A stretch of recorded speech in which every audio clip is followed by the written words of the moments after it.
is time for the government of the United States to ban X, the social media site still primarily known as Twitter, and to terminate all government contracts with its owner.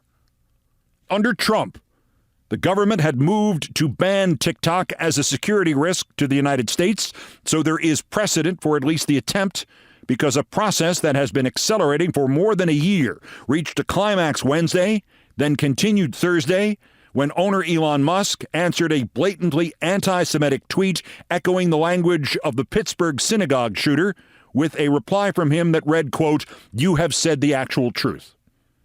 Combined with surging anti-Semitism throughout the website and the use of Nazi hate speech and paraphrases of infamous Hitler quotes by the likely Republican candidate for president, the tinderbox of anti-Semitism, indeed of hatred against races and religions of all kinds, the tinderbox has never been fuller nor drier, and Trump and Musk seem determined to light it ablaze, and with it to light ablaze the peace and the security of this nation.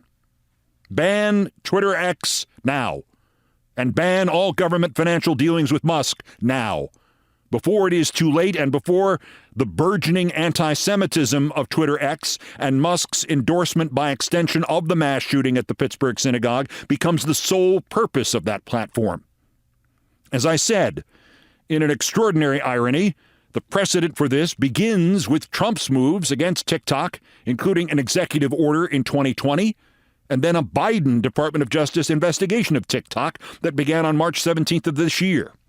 The TikTok ban is a separate issue, and I don't want to mix it in here with the prospect of banning Twitter X, because in response to the appalling fanboying of Osama bin Laden's hate screed against America and against Jewish people on TikTok this week, at least that was followed by a meeting between TikTok executives and prominent Jewish figures. TikTok might actually be trying to fix things on its site. That remains to be seen.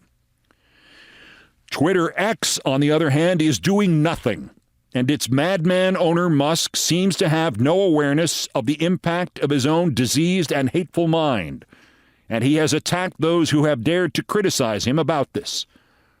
The post that turned Twitter X from a mere sewer to a sewer on fire belching toxic smoke read in part, quote, "Jewish communities have been pushing the exact kind of dialectical hatred against whites that they claim to want people to stop using against them." Even though these are virtually word for word the sentiments of the so-called Tree of Life shooter who murdered 11 people, including Holocaust survivors, at a synagogue in 2018, Musk replied, as noted, quote, "You have said the actual truth."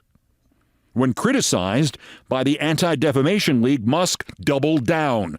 "I am deeply offended by ADL's messaging and any other groups who push de facto anti-white racism or anti-Asian racism or racism of any kind. I'm sick of it. Stop it now," unquote. Musk's bizarre, self-destructive running of the Twitter X platform had already destroyed more than half of its value and even more of its advertising. Then yesterday afternoon, IBM announced it was pulling its already scheduled ads for the next 3 months. The New York Times says that was about $1 million worth.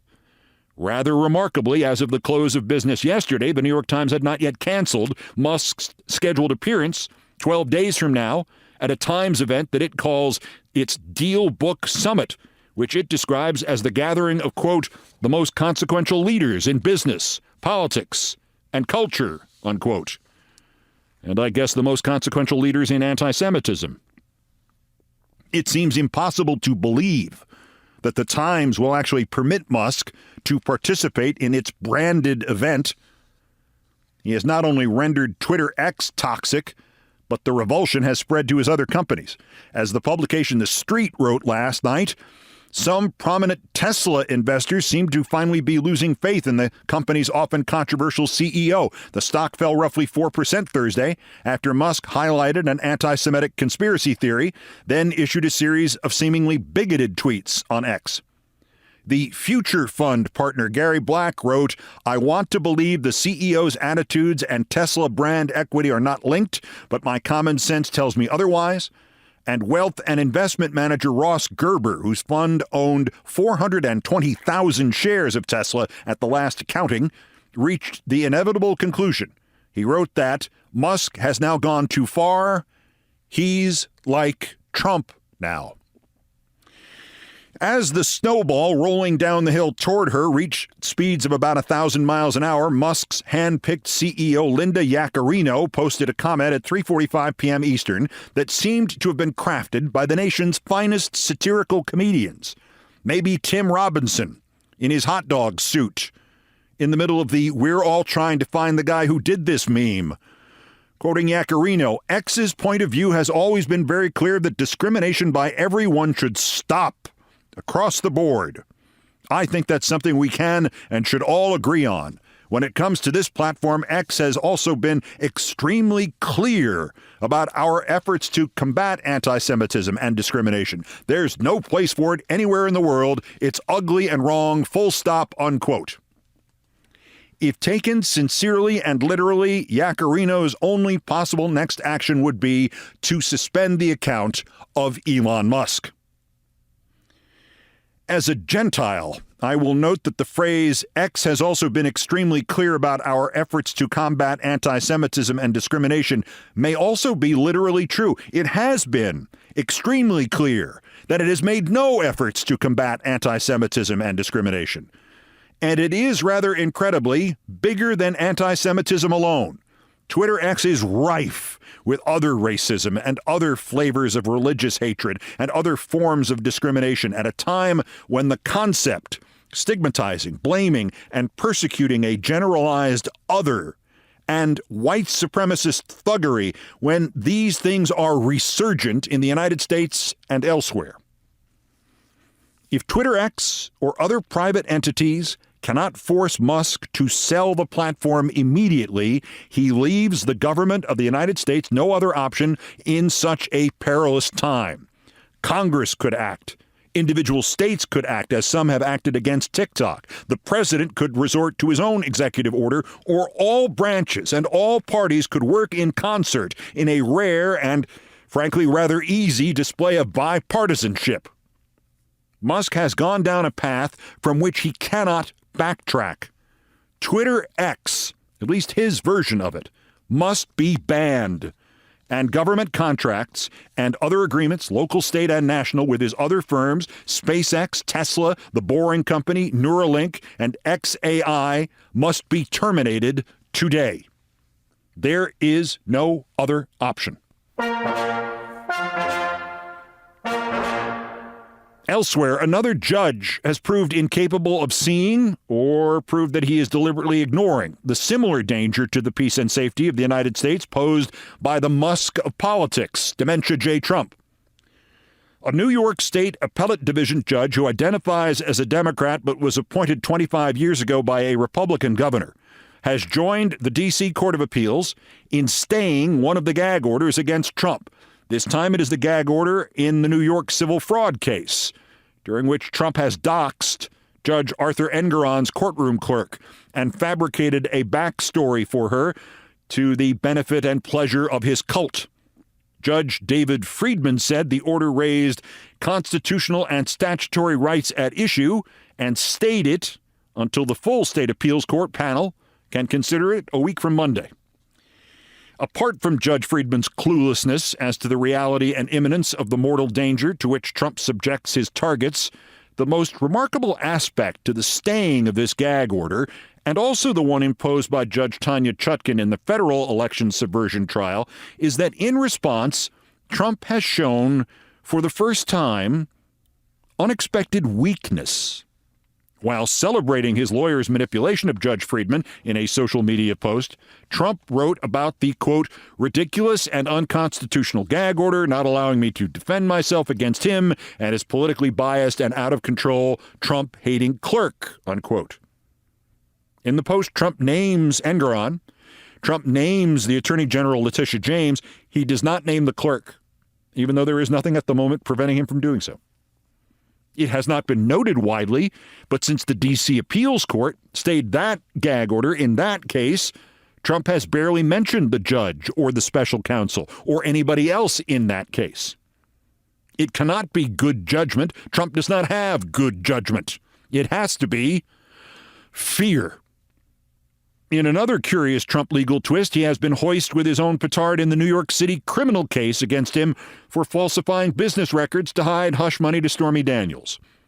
Trump's ambulance chasers moved to dismiss that case. Manhattan DA Alvin Bragg has now replied by reconstructing Trump's words of self-martyrdom and using them against Trump.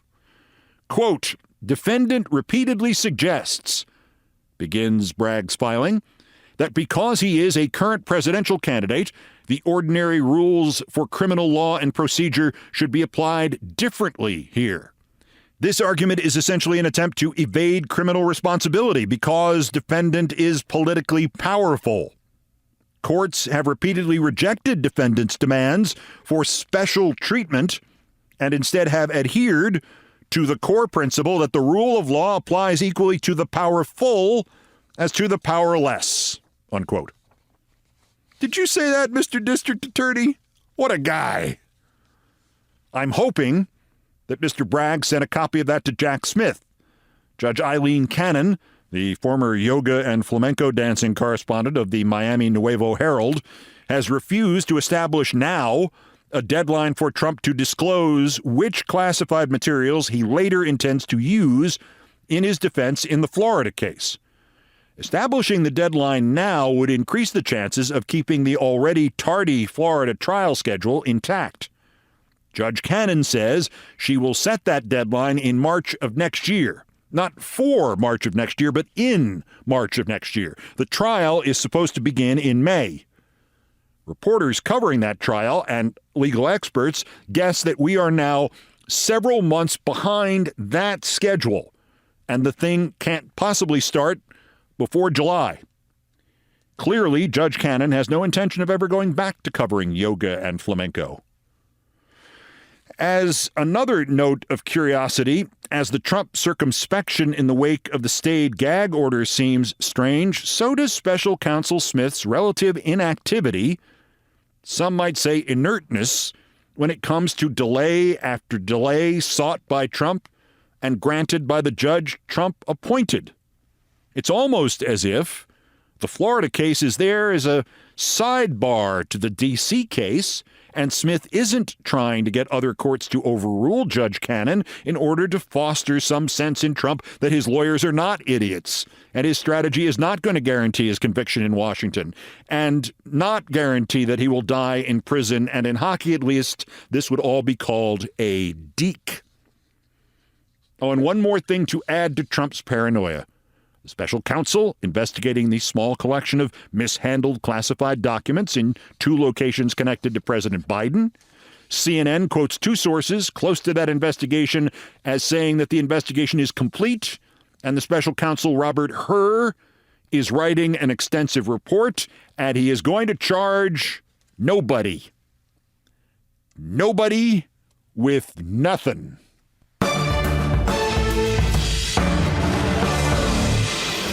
Also of interest here, to continue the hockey imagery, George Santos is 2/3 of the way to a hat trick. After the ethics report came in, he's saying he will not run for re-election. What, and waste the negative $16,000 his campaign did not raise in the third quarter? And momentum is building towards expelling him, which would leave only the third option, where he quits immediately. And there is startling new research that the Republicans actually would not miss his vote. And speaking of fraud, there is the sportscaster Carissa Thompson's startling boast that some of her halftime, off-camera, network TV interviews with football coaches never happened, and she just made the stuff up. It's shocking, unless she also just made that up. That's next. This is Countdown. This is Countdown with Keith Olbermann.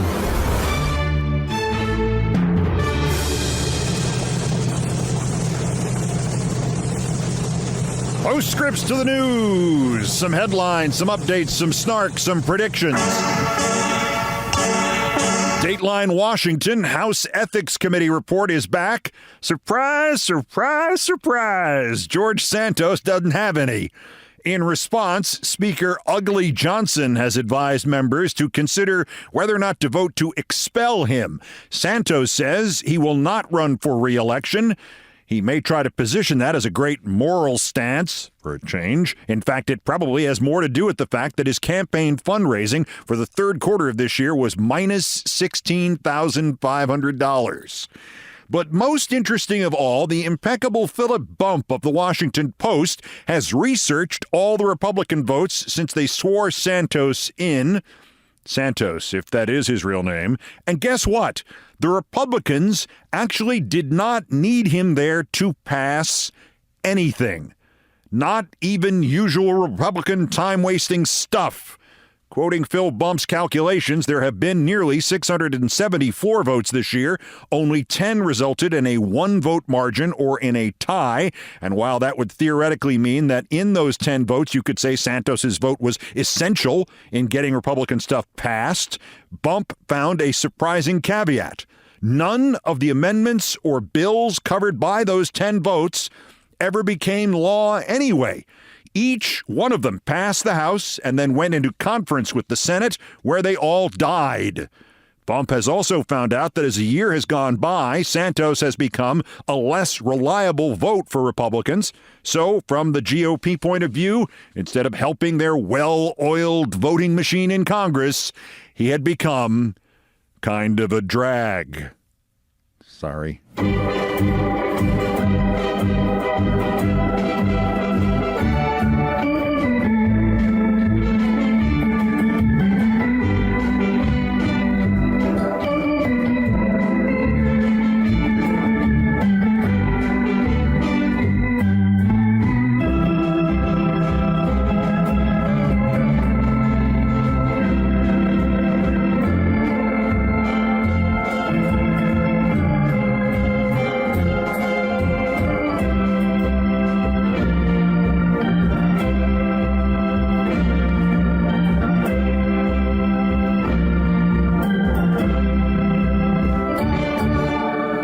Thank you, Nancy Faust. And yes, if Santos does resign, the likeliest successor to his seat is Republican newcomer Katara Ravache. Dateline San Francisco, most of them will never believe it, but another right-wing conspiracy theory just blew up. David DePape has been found guilty on both counts in his violent attack with a hammer against Nancy Pelosi's husband after DePape broke into their home hoping to kidnap and or torture and or assassinate her. DePape could face maximum sentences of 30 and 20 years on the two convictions. And Dateline Washington, another part of the Tucker Carlson MAGA January 6th conspiracy theory. No, not the ghost buses thing, but rather the Antifa plant thing is again disproven. John Earl Sullivan, widely proclaimed to be an informant or a plant or something, who said he was just a citizen journalist, just a member of Black Lives Matter, who happened to record the shooting of the terrorist Ashley Babbitt. He has been convicted on all counts, including carrying a knife into the Capitol. His lawyers may have sealed his fate for him when they called another, quote, citizen journalist, unquote, to testify on his behalf, and she played video of him shouting into a bullhorn, exhorting the crowd to go into the Capitol and telling that crowd, "We're about to burn this spit down." Unclear how much time he'll spend in the big house. Unclear how much money he spent on those lawyers.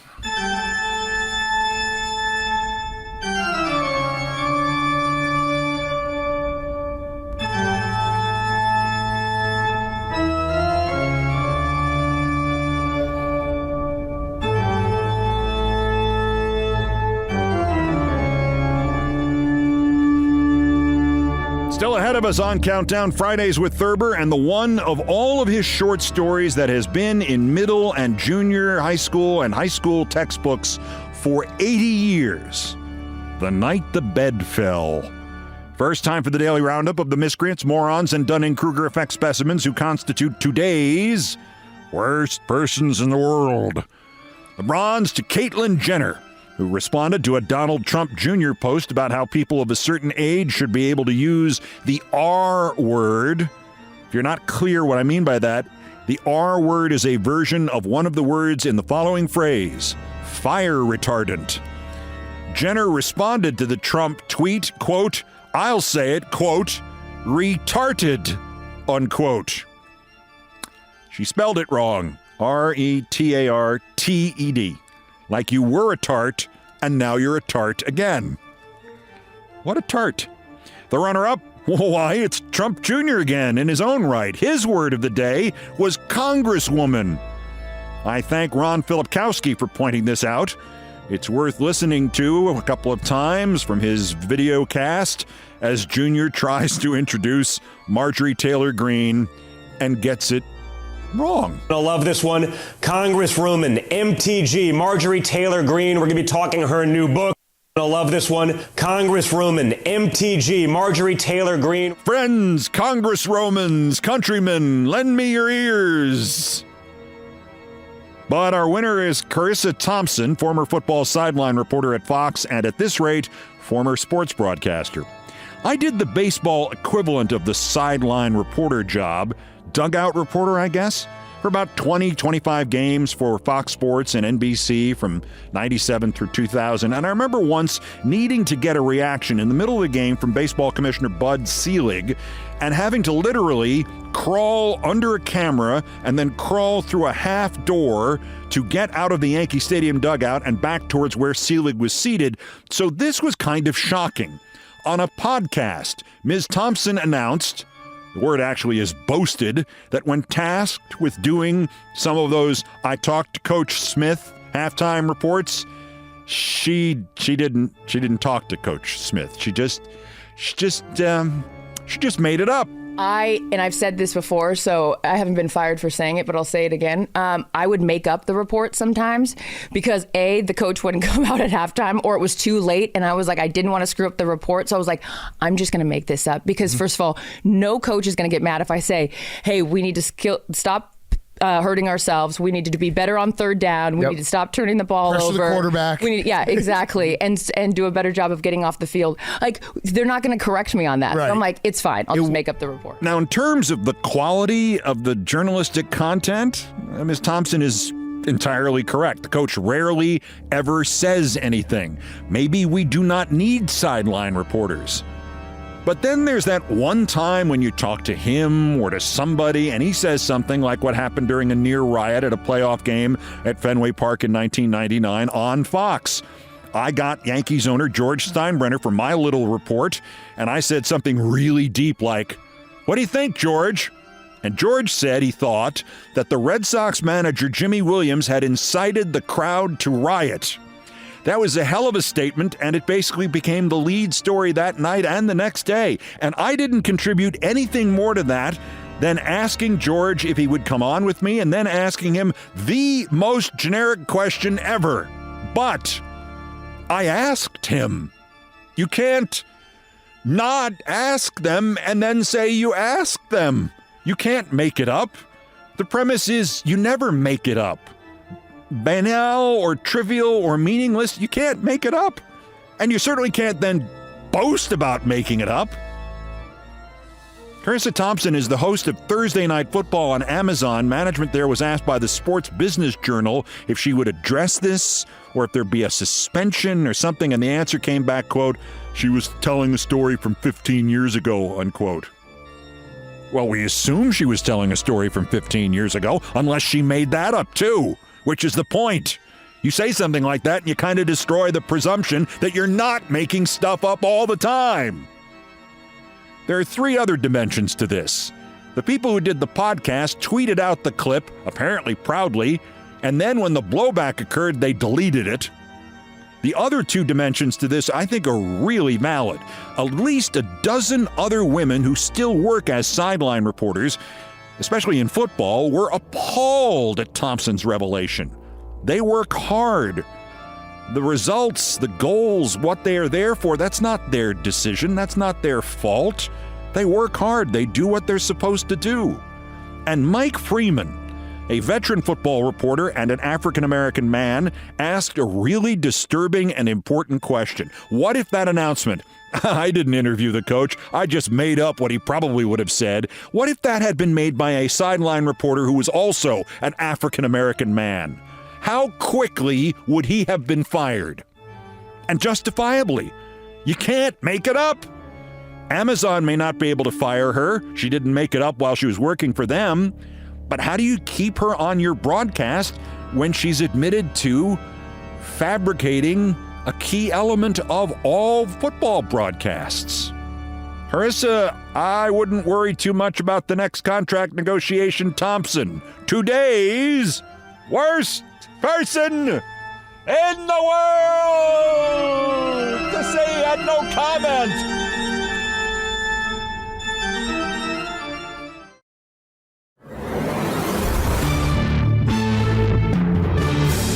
I have argued before that James Thurber is the greatest American humorist, and it dawns on me that the argument is not unlike the idea that Shohei Ohtani of the Los Angeles Angels is almost automatically the most valuable player in baseball each year because he is an all-star hitter and an all-star pitcher in the same body. James Thurber was a brilliant writer, and in his spare time, he was an equally brilliant, almost avant-garde artist in the same body. His simple drawings depict the most complex of emotions and comedic situations. His dogs are immortal. And then there were his captions. Well, I can't do anything with his drawings in a podcast, so I'll just read.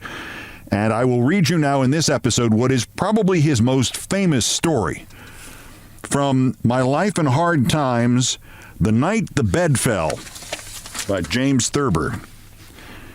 I suppose that the high water mark of my youth in Columbus, Ohio, was the night the bed fell on my father. It makes a better recitation unless, as some friends of mine have said, one has heard it 5 or 6 times than it does a piece of writing, for it is almost necessary to throw furniture around, shake doors, and bark like a dog to lend the proper atmosphere and verisimilitude to what is admittedly a somewhat incredible tale. Still, it did take place. It happened then that my father had decided to sleep in the attic one night to be away where he could think. My mother opposed the notion strongly because she said the old wooden bed up there was unsafe, it was wobbly, and the heavy headboard would crash down on Father's head in case the bed fell and kill him. There was no dissuading him, however, and at 10:15 he closed the attic door behind him and went up the narrow, twisting stairs. We later heard ominous creakings as he crawled into bed. Grandfather, who usually slept in the attic bed when he was with us, had disappeared some days before. On those occasions, he was usually gone 6 or 8 days and returned growling and out of temper with the news that the federal union was run by a passel of blockheads and that the Army of the Potomac didn't have any more chance than a fiddler's bitch. We had visiting us at the time a nervous first cousin of mine named Briggs Beale, who believed that he was likely to cease breathing when he was asleep.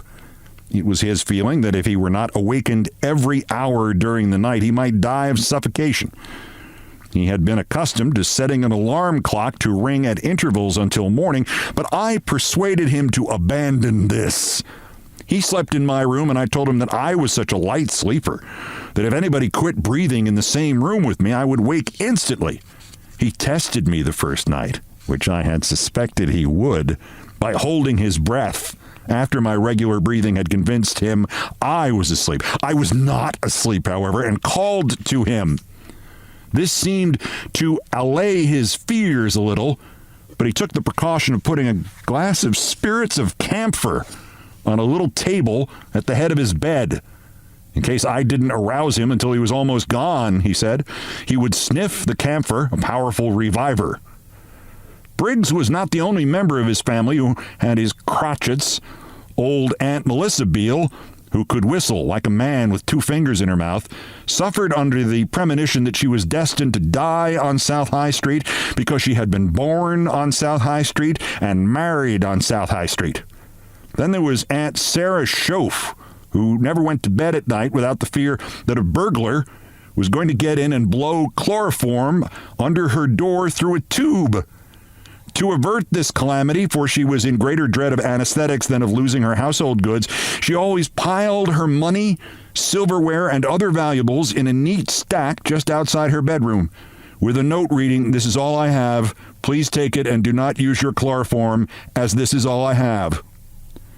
Aunt Gracie Schoaf also had a burglar phobia, but she met it with more fortitude. She was confident that burglars had been getting into her house every night for 40 years. The fact that she never missed anything was to her no proof to the contrary. She always claimed that she scared them off before they could take anything by throwing shoes down the hallway. When she went to bed, she piled, where she could get at them handily, all the shoes there were about her house. 5 minutes after she had turned off the light, she would sit up in bed and say, "Hark!" Her husband, who had learned to ignore the whole situation as long ago as 1903, would either be sound asleep or pretend to be sound asleep. In either case, he would not respond to her tugging and pulling, so that presently she would arise, tiptoe to the door, open it slightly, and heave a shoe down the hall in one direction, and its mate down the hall in the other direction. Some nights she threw them all. Some nights, only a couple of pair. But I am straying from the remarkable incidents that took place during the night that the bed fell on Father. By midnight, we were all in bed. The layout of the rooms and the disposition of their occupants is important to an understanding of what later occurred. In the front room upstairs, just under Father's attic bedroom, were my mother and my brother Herman, who sometimes sang in his sleep, usually marching through Georgia or onward Christian soldiers. Briggs Beale and myself were in a room adjoining this one. My brother Roy was in a room across the hall from ours. Our bull terrier Rex slept in the hall.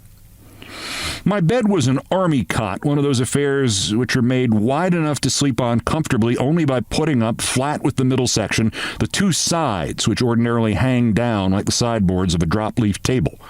When these sides are up, it is perilous to roll too far toward the edge, for then the cot is likely to tip completely over, bringing the whole bed down on top of one with a tremendous banging crash. This, in fact, is precisely what happened. About 2 o'clock in the morning. It was my mother who, in recalling the scene later, first referred to it as the night the bed fell on your father. Always a deep sleeper and slow to arouse, I had lied to Briggs. I was at first unconscious of what had happened when the iron cot rolled me onto the floor and toppled over on me. It left me still warmly bundled up and unhurt, for the bed rested above me like a canopy. Hence I did not wake up, only reached the edge of consciousness and went back. The racket, however, instantly awakened my mother in the next room, who came to the immediate conclusion that her worst dread was realized. The big wooden bed upstairs had fallen on Father. She therefore screamed, "Let's go to your poor father!"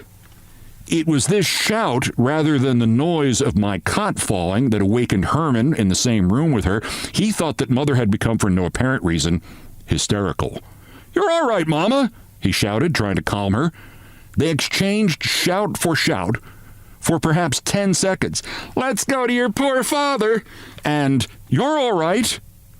That woke up Briggs. By this time, I was conscious of what was going on in a vague way, but did not yet realize that I was under my bed instead of on it. Briggs, awakening in the midst of loud shouts of fear and apprehension, came to the quick conclusion that he was suffocating and that we were all trying to bring him out. With a low moan, he grasped the glass of camphor at the head of his bed, and instead of sniffing it, he poured it over himself. The room reeked of camphor. Choked Briggs like a drowning man, for he had almost succeeded in stopping his breath under the deluge of pungent spirits. He leaped out of bed and groped toward the open window, but he came up against one that was closed. With his hand, he beat out the glass, and I could hear it crash and tinkle on the alleyway below. It was at this juncture that I, in trying to get up, had the uncanny sensation of feeling my bed above me. Foggy with sleep, I now suspected in my turn that the whole uproar was being made in a frantic endeavor to extricate me from what must be an unheard of and perilous situation. "Get me out of this!" I bawled. "Get me out!" I think I had the nightmarish belief that I was entombed in a mine.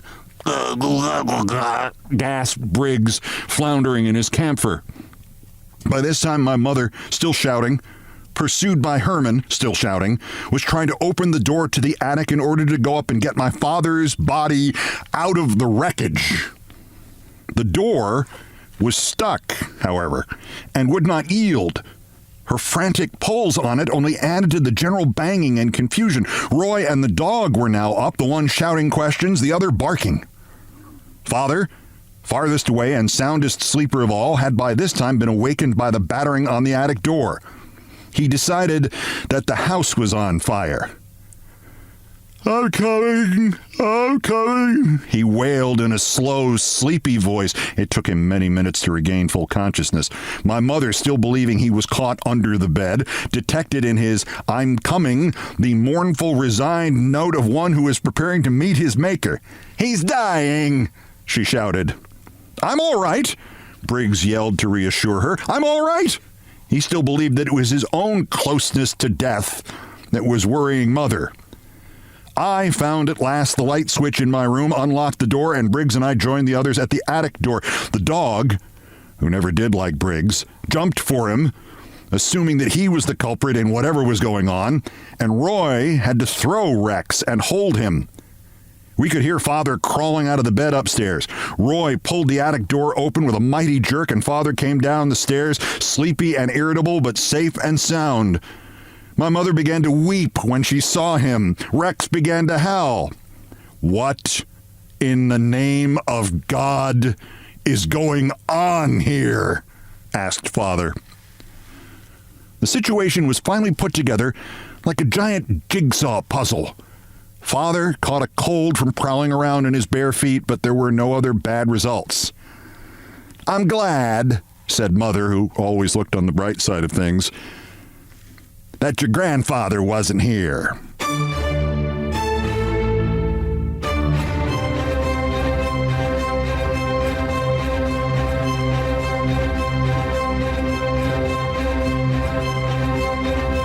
I've done all the damage I can do here. I just was talking to Coach Smith at halftime, and thank you for listening. Countdown has come to you from the Vin Scully Studios at the Olbermann Broadcasting Empire in New York. Countdown musical directors Brian Ray and John Philip Chanel arranged, produced, and performed most of our music. Mr. Chanel handled orchestration and keyboards. Mr. Ray was on the guitars, bass, and drums. Produced by TKO Brothers. See, that's why sometimes when I put in something that isn't true, I put it in for comedic effect, I say, I made that part up. Other music, including other Beethoven tunes, arranged and performed by the group No Horns Allowed. The sports music is courtesy of ESPN Inc., and it was written by Mitch Warren Davis, and we call it the Olbermann theme from ESPN2. Now, the reason I say we call it the Olbermann theme from ESPN2 is it really didn't have a title. Our satirical and pithy musical comments are by Nancy Faust, the best baseball stadium organist ever. Debatable, but if you say that's not true, you're wrong. Our announcer today was my friend Richard Lewis, and he is a dear friend, so that's true. And everything else was pretty much my fault, which has been true about me since more or less 1961. That's Countdown for this, the 1046th day since Dementia J. Trump's first attempted coup against the democratically elected government of the United States. Convict him now while we still can. The next scheduled countdown is Tuesday. Bulletins as the news warrants. Till then, I'm Keith Olbermann. Good morning, good afternoon, good night, and good luck.